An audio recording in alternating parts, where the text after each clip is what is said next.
We begin the day with the war in Ukraine, according to Vladimir Putin. Today in Moscow, in a rare, partly unscripted public discussion, Russian President Putin attacked the West, accusing it of using the military and money to undermine Russia's national security and its international standing. Putin accused the U.S. and its European allies of fueling the war in Ukraine. He doubled down on his commitment to securing the Donbass region in eastern Ukraine, and still referring to the invasion as a special military operation. Putin went down the list of reasons for the conflict, but there was a noticeable omission. Putin said nothing about his goal of cleansing Ukraine of its neo-Nazis. He also made it clear who qualifies now as an ally to Russia. Topping the list, China, which has declared a no-limits partnership with Russia. And there is also something personal here for Putin as well. Today he called Chinese President Xi Jinping a close friend. Here is part of what Vladimir Putin said today. He begins by lashing out at the West.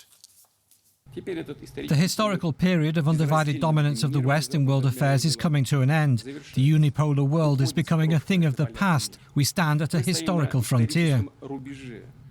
After all, quite recently, we thought that we were turning into a semi-colony. We could not do anything without our Western partners. We can't make financial calculations.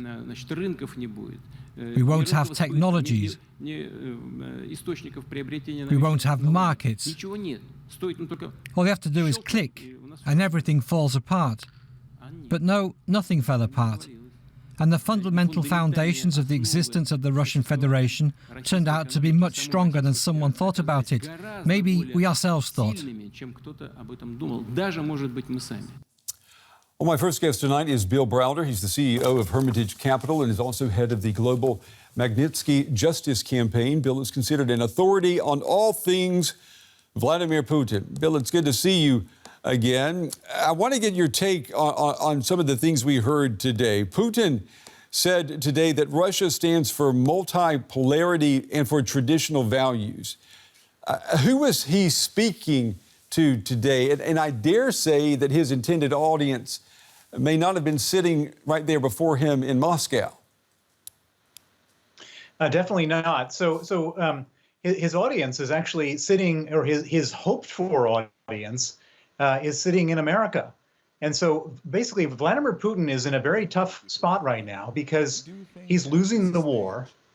He's losing the war primarily because the Ukrainians have been fighting so well, and also primarily because the Ukrainians have been getting a huge amount of military support from the United States of America and, of course, Western Europe. But if Putin can somehow convince the United States not to support Ukraine, then he'll be in a position where he can actually win the war. And so what is he doing right now? He's trying to reach out to the grassroots of the far right in America in hopes that in 2024, with the next presidential election, there will be a groundswell of support not to have Ukraine be funded by America. And so this is kind of almost a Hail Mary, if you will, because he's doing so badly in the war. Well, there is this concern in the U.S. that if Republicans win control of Congress in the midterm elections next month, that will be the beginning of the end of this incredible U.S. military support for Ukraine. How much would you say that Putin is counting on this GOP grenade to explode on Capitol Hill come November? Well, it's his only hope, really, because he can't win the war militarily. At the moment, he's lost 65,000 troops, according to the Ukrainians. He's lost a lot of territory he's taken. The people he's replaced are not experienced soldiers. They're getting bombed by Ukrainians using Western equipment.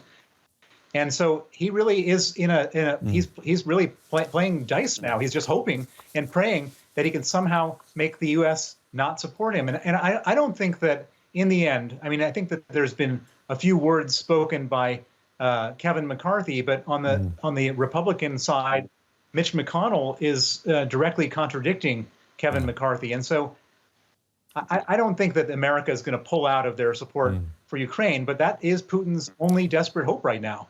And for the first time, a majority of Russians say that they favor opening peace talks with Ukraine. Now, that is according to a poll by the independent Valdai Center. The greatest support for this is among young adults who also happen to oppose Putin's mobilization of reservists the most. Did you see these trends reflected in any of Putin's comments today? Well, Putin says he's open for negotiation, but the only problem with his negotiation that he's open for is he wants to negotiate to say that he gets all the Ukrainian territory that he's already occupied. That's not negotiable. And so everything that he's, he's now sounding like kind of a weak, desperate man, saying he wants to negotiate and getting various proxies to say that there should be negotiation and getting people to criticize Ukraine, saying they're not negotiating. Of course, they're not negotiating on the terms that he set out. That the terms that should be negotiated are a full withdrawal of Russia from Ukraine. And of course, that's not even on the table as far as Putin is concerned.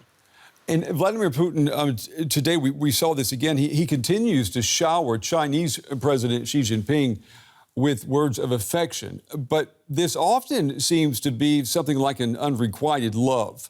Putin looking less like a Russian bear and more like a panda bear. Do you know, can you explain what's going on here? Well, so before this war started, Putin was in Beijing with Xi Jinping at the Olympics, and he probably whispered in Xi Jinping's ear, this is going to be a 3-day war. We're going to humiliate America and the West. This is all going to be great. And it's turned out to be an 8-month war, and he's been the one humiliated, and prices of oil and gas have gone up for China.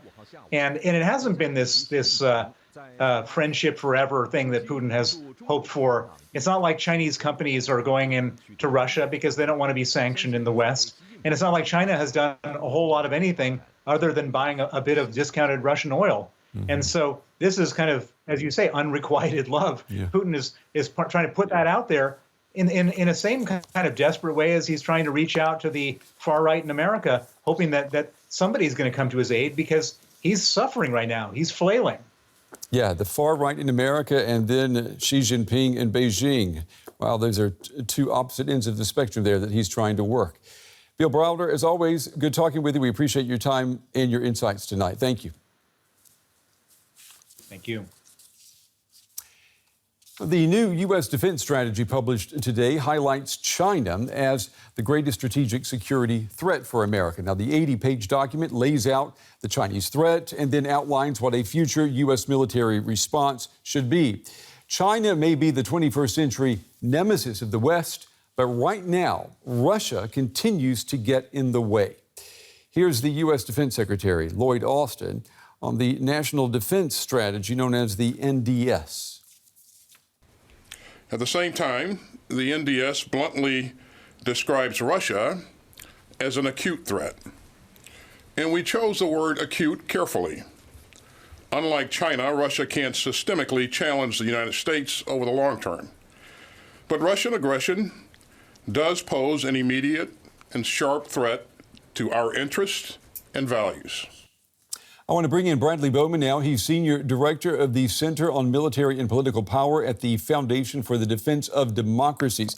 Bradley, it's good to see you again. Secretary Austin saying that Russia is only an acute threat. I mean, that sounds a little bit, it smacks a little bit of Barack Obama's assertion that Russia is only a regional power. Is that the message that you're hearing?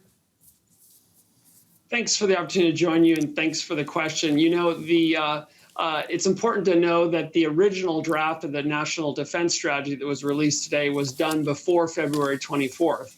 And then reality, as it often does, intervened, and it had to be largely rewritten. And so we find ourselves with words like acute being attributed to the threat from Russia and the pacing challenge or pacing threat for China. The bottom line here is any strategy worth its name tries to coordinate ends and means. America's means are extensive, but they're not unlimited. So we have to allocate finite resources. So you have this administration, I'd say laudably, establishing priorities. Any strategy that doesn't establish priorities really isn't a strategy. And they're saying very clearly that China is the #1 threat, more so than Russia. And the primary logic behind that, from their perspective, and I think it stands up to merit, to scrutiny, is that the relative economic power of China. When you combine the hostile ideology, an economy roughly the size of the United States, and a military modernization effort never seen in the history of the People's Republic of China, that all comes together to constitute a threat unlike anything the United States has seen in modern history. And as serious as the Russia threat is, the threat from the People's Republic of China is more serious. That's what the Biden administration is saying, and I think they're right on that. Secretary Austin today was asked yet again about the nuclear threat posed by Russia. And he said again that he sees no sign that Russia is preparing to use nuclear weapons. I'm wondering, I mean, you and I, we've spoken about this before. Are we playing into Putin's playbook here by amplifying this threat simply by talking about it so much? You know, the essence of deterrence is trying to affect the thinking of your adversary so they do or don't do what you want. And Putin is clearly throughout this invasion since February 24th has been rattling his nuclear saber to try to impact the actions of Ukraine, the United States, and our European allies. They're conducting another nuclear test. Recently, it's fairly standard, but in the context of the invasion of Ukraine and Putin's comments, it's concerning. I think we have no choice to talk about it, but I think the Biden administration has handled it roughly right, delivering, as far as I can tell, very serious messages behind the scenes while being relatively cool in public and saying there would be catastrophic consequences, but not being too specific. I think that's about the right move. Ukraine's President Zelensky today described Russian efforts to capture the eastern city of Bakhmut as crazy, given the high cost of this attack and the little strategic value that the city presents. What do you make of Russian strategy at the moment? You know, the Russians have been getting pummeled and have been, we've seen them getting routed and in serious retreat. And the more we learn about the state of their forces, it's just not good at all. And all the momentum has been with Ukrainian forces because of their agility, the skill, the Western weapons that are being provided, and the high morale. And so Putin, you know, annexed these, quote unquote, annexed these 4 regions, even as his forces didn't control all of them and were retreat. And that's a very awkward thing for Putin as he's trying to make this look more successful than it really is and engender fleeting support within Russia. And so there's been this tension between Putin at the political level and his military leaders. His military leaders are saying, we have to do an organized retreat. We're getting pummeled here. If we don't, it's going to look like what we've seen around Kharkiv. And yet Putin didn't want that. So you have the Wagner group in there trying to be more successful. And so there's an interest on Wagner's part to show more success. But the bottom line is, this is just a distraction, I'd say. The overall narrative continues, and that is momentum on the Ukrainian side. Bradley Bowman with the Foundation for the Defense of Democracies. Bradley, as always, we appreciate your time. Valuable analysis tonight. Thank you. Thank you.